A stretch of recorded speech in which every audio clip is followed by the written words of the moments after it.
కృపగల మా ప్రియ పరలోకపు తండ్రి, నీ అపారమైన ప్రేమను బట్టి మిమ్మను స్తుతించి కీర్తించి మహిమపరుస్తున్నాను. మీ ప్రేమ గొప్పది స్వామి.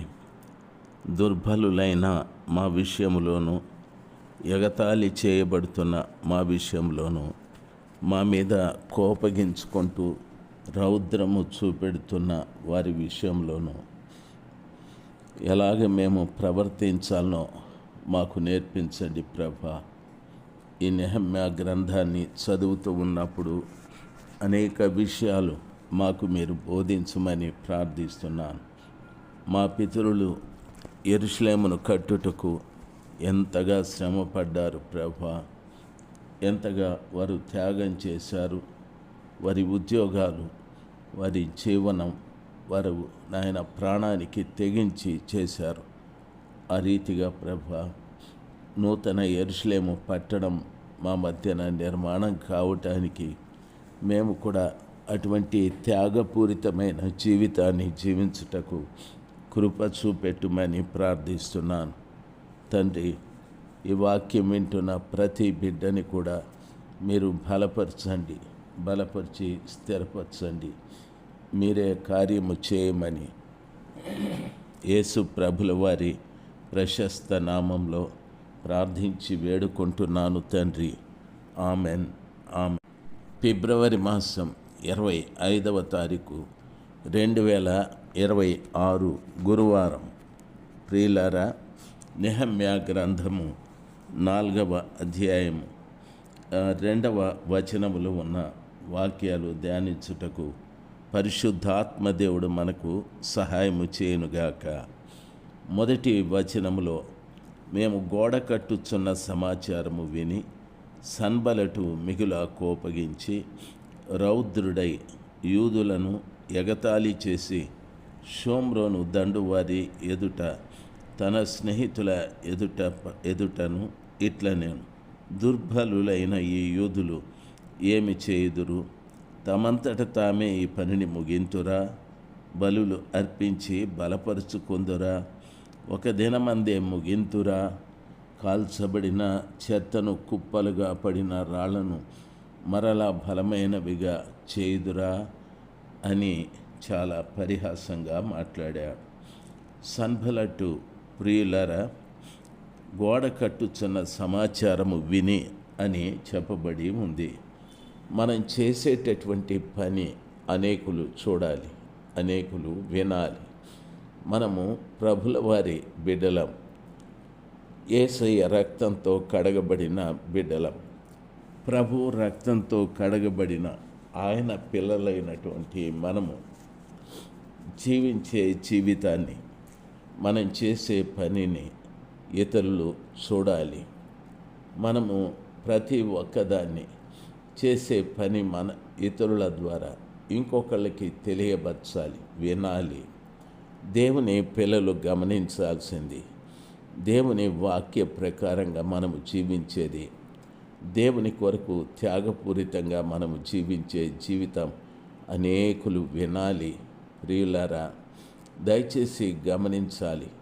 వాక్యాన్ని బోధిస్తున్న రాజశేఖరు, ఆయన పనికిరాని వాడని వాక్యాన్ని బోధించే రాజశేఖరు ఎందుకు డబ్బు కొరకు కకృతి పడి ఇది బోధిస్తున్నాడు, అది బోధిస్తున్నాడని వాక్యాన్ని చెప్పే పాస్టర్గా ఉన్న ఇతడు ఇంకా వితర్కములైన వాదములు పెట్టుకొని హిందూ సహోదరులతో, ముస్లిం సహోదరులతో ప్రేమగా ఉన్న ఆ బిడ్డల్ని శత్రువులుగా చేస్తున్నాడని ఇటువంటివి నేను వినకూడదు. నా జ్ఞానము ప్రజల ఎదుట కనిపించకూడదు, నా ప్రతిభ ప్రజల ఎదుట కనిపించకూడదు, నాకు ఇచ్చిన గొప్పతనం ప్రజల ఎదుట కనిపించకూడదు. నాకు ఇచ్చిన తలాంతులను సర్వోన్నతుడైన దేవుని నామ మహిమార్థమై అనేక మంది ప్రజల ఎదుట ఉపయోగించాలి.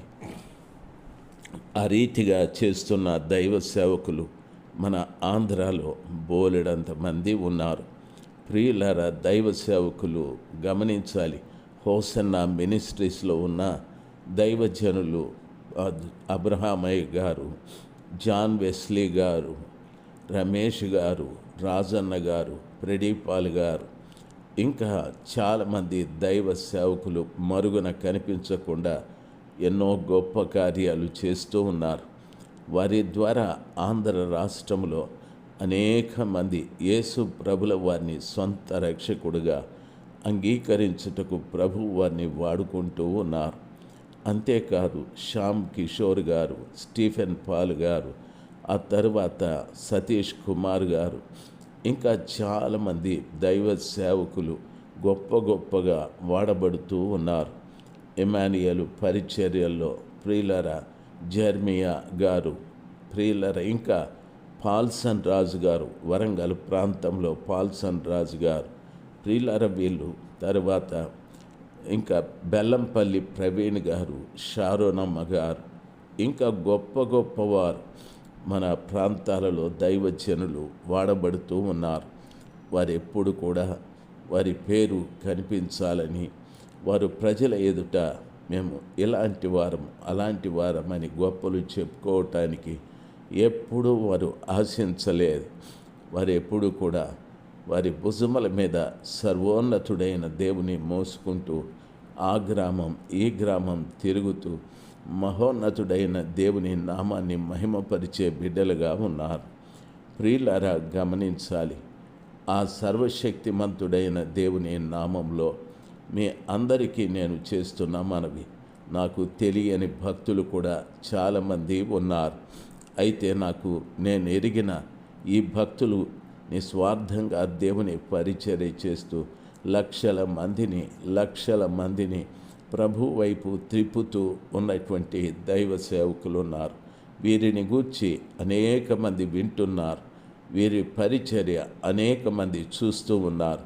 వీరిని గూర్చి వినడమే కాదు, వీరు చేస్తున్న పరిచర్యను కూడా అనేక మంది వింటూ దేవుని నామము మహిమపరుచుతూ ఉన్నారు. వింటున్న దైవ జనాంగమా, ఈ రోజున ప్రభు పిల్లలుగా నీవు చేసే పని ఎవరైనా చూస్తున్నారా? నీవు చేసే పని ఎవరైనా వింటున్నారా? ఆలోచించు. ఆ రీతిగా నువ్వు చేసే పని చూస్తూ వినేటట్టుగా ఉండాలి. దేవుని మహిమార్థమై నీవు ఆ రీతిగా జీవించాలని ప్రభు నామాన మనవి చేస్తూ ఉన్నాను. చూడండి, సన్బలటు కోపగించాడు, రౌద్రము చూపెట్టాడు, యూదులను ఎగతాళి చేశాడు. యూదులు దేవుడు ప్రత్యేకించబడినటువంటి జనం వారు, మా భూమి ఆకాశములను సృజించిన గొప్ప దేవుని పిల్లలు వారు. అటువంటి వారిని ఎగతాళి చేశారు, కానీ వారు తిరిగి ఎగతాళి చేయలేదు. 2వ వచనంలో షోమ్రోను దండు వారి ఎదుటను తన స్నేహితుల ఎదుటను ఇట్లన్నాడు. ప్రియులారా, ఏమంటున్నాడు తెలుసా? దుర్బలులైన ఈ యూదులు ఏమి చేయుదురు అని అన్నాడు. షోమ్రోను దండువారు. షోమ్రోను అంటే కావలి గోపురము అని అర్థం. అక్కడొక దండు ఉంది. ప్రియులారా, ఈ రోజును కూడా షోమ్రోను అంటే కావలి గోపురం. ఈ భూమి మీద ప్రతి సంఘము కూడా ఒక షోమ్రోను లాంటిది. ఆ షోమ్రోనులో కావలి దండు ఒకటి ఉంది. అదేమిటి అంటే, ప్రియులారా గమనించాలి, అది దేవుని పిల్లలు చెప్పిన రీతిగా, వాక్యము చెప్పిన రీతిగా సైన్యము అక్కడ.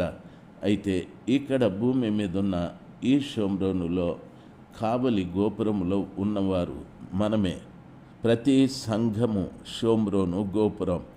అందులో ఉన్న ప్రతి బిడ్డ, ఆ కావలి గోపురంలో ఉన్న ప్రతి బిడ్డ ఏ పట్టణంలో, ఏ గ్రామంలో, ఏ వీధిలో సంఘం ఉందో ఆ సంఘములో ఉన్న ప్రతి బిడ్డ ఆ ప్రాంతమంతటిని కాపాడాలి. మనల్ని షోమ్రోను దండువారు అని ఆత్మీయంగా చెప్పచ్చు.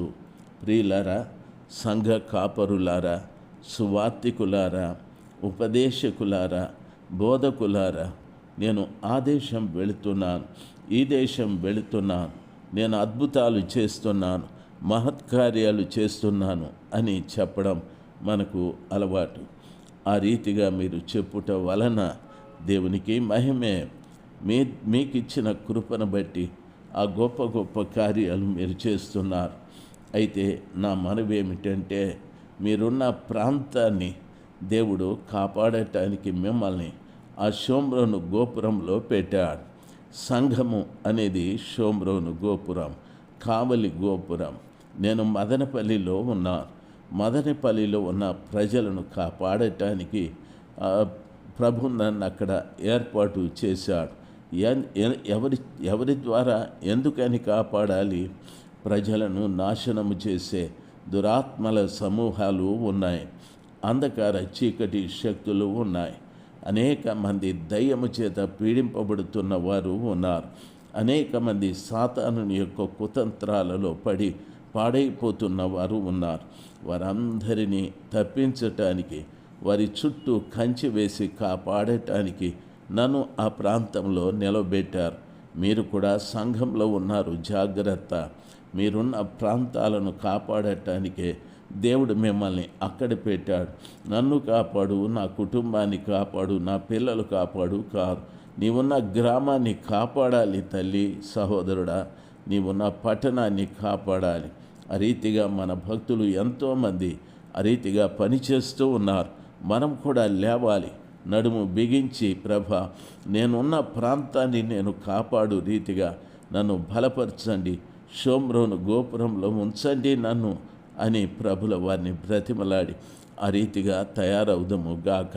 మీరు చేసే పని అనేకులు వినాలి, అనేకులు చూడాలి. ఆ రీతిగా ప్రభు కృప చూపెట్టునుగాక. ఆమెన్. 2వ వచనాన్నే చెప్తూ ఉన్నాను.